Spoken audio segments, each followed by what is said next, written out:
উঠতে না পারি, শুধু আবার চারুকলা হয়তো আপনারা কোনো সময় চারুকলা আমরা পাবো, আমরা হয়তো কলেজ করলাম না, আবার দেখবেন যে 5 বছর পরে সেটা আবার আমাদের কাছে নাই। কারণ আমাদের সবচেয়ে বেশি যেটা জরুরি দরকার আমার কাছে মনে হয় যে আমাদের একটা বিরাট সাংস্কৃতিক অবকাঠামো মুসলিম ইনস্টিটিউট, এটা কিন্তু আমরা কোনো রকমের অবস্থান জানি না। এটা কী হচ্ছে, সরকার কী করছে, এটা কার দ্বারা এখন নিয়ন্ত্রিত হচ্ছে, এটার অবস্থা কী, এই সম্পর্কে আমরা কিছু জানি না। এবং এই ব্যাপারে আমাদের ডিসি মহোদয়কে অবহিত করা উচিত এবং আমাদের মন্ত্রী মহোদয় চট্টগ্রামে যারা আছেন তাদেরকে এটা অবহিত করা উচিত। আমি যেটা মনে করি যে আবার আমি দেখলাম পত্রপত্রিকায় যে সার্কিট হাউসের সামনে আবার শিশু পার্ক করার জন্য কথা বলা হচ্ছে, এটা যেন কোনো মতে না হয়। আমার প্রত্যেকটা শহরে একটা সিভিক স্পেস থাকে যেখানে সবাই যেয়ে দাঁড়ায়, সবাই যে একটু নিঃশ্বাস ফেলে, এটা কিন্তু একটা সিভিক স্পেস হতে পারে, এখানে ছোট্ট একটা মনুমেন্ট হতে পারে বা অনেক কিছু হতে পারে, চট্টগ্রামে একটা সিম্বল হতে পারে, হয়ে সেই জায়গাটা খোলা। সবচেয়ে ক্রাইসিসটা হচ্ছে আমার নিজের যে আপনাদের রাজনৈতিকভাবে সচেতন কোনো শক্তিশালী কাউকে লাগবে, সেটা সমষ্টিগতভাবে আপনারা নানান প্ল্যাটফর্মে, যেমন একজন বলছে আমি নাটকের দলে চারুশিল্পীরা আসতেছে না, অমুক দর্শক পাচ্ছি না, এটা হচ্ছে আপনাদের নিজস্ব ব্যর্থতা। কিন্তু আপনারা যে প্রবলেমের মধ্যে আছেন যে ওই স্পেসটাকে নিয়ে, তাই তো, সেটার জন্য তো আমার কাছে একটা নারীদেরকে বলা হয় আপনারা এই পৃথিবীতে আসেন আমাদের জন্য, আপনাদেরকে আমরা বড় করি, তাই না? একমাত্র প্রতিনিধি হিসেবে আমি এখানে আছি, কি কারণে আছি আমি জানি না, আমার হোসেনের ওয়াইফ হিসেবে না, নিশ্চয়ই নারী শিল্পী হিসেবে কিছু একটা একটু হলেও কাজ করেছি, কাজের উপর।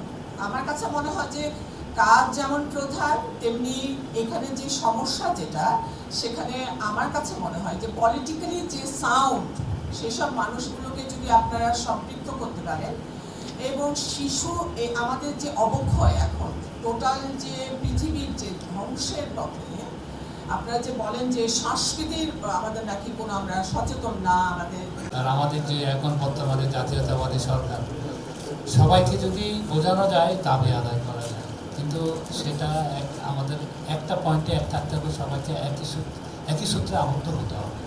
আমরা সেটা হতে পারছি না, সেটা আমাদের ব্যর্থতা।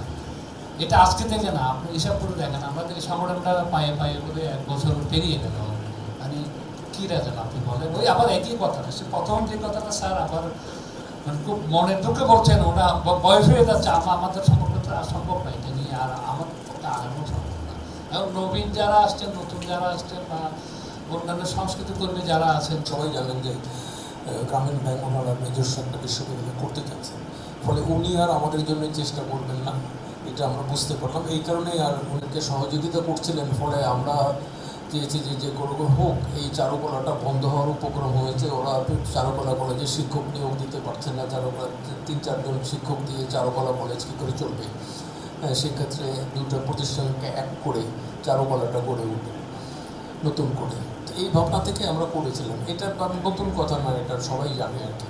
তো এখন আমি মনে করি যে কোনো বলছে আমাদের যে ঐক্য আছে, আমরা যে সবাই চট্টগ্রামের সংস্কৃতি কর্মীরা, আর্টিস্টরা সবাই যে একটা ঐক্যের মধ্যে আছি, সেটা তো মানুষের সামনে আনতে হবে।